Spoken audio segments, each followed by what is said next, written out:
এইটো আপুনিহে কৈছে মোৰ মুখত কিবা খুব দেখিছে নেকি আপুনি থ্যাংক ইউ নাই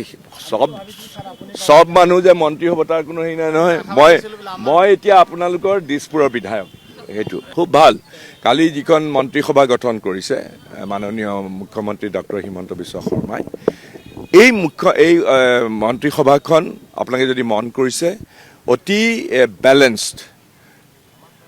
অসমৰ সামূহিকভাৱে এটা প্ৰতিবিম্বৰ নিচিনা হৈছে আৰু আটাইতকৈ ডাঙৰ কথা যিসকলক মন্ত্ৰীসভাত অন্তৰ্ভুক্ত হৈছে তাত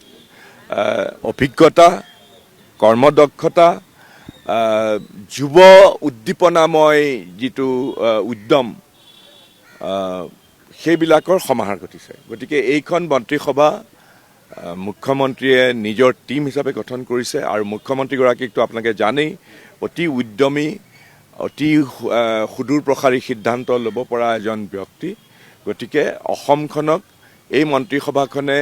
সামগ্ৰিকভাৱে বা মন্ত্ৰীসভাৰ সদস্যসকলে গাইগুটীয়াভাৱে নিজৰ বিভাগ সুকলমে সুদক্ষতাৰে পৰিচালনা কৰিব বুলি মোৰ এইটো আপুনিহে কৈছে মোৰ মুখত কিবা খুব দেখিছে নেকি আপুনি থ্যাংক ইউ নাই সব মানুহ যে মন্ত্ৰী হ'ব তাৰ কোনো হেৰি নাই নহয়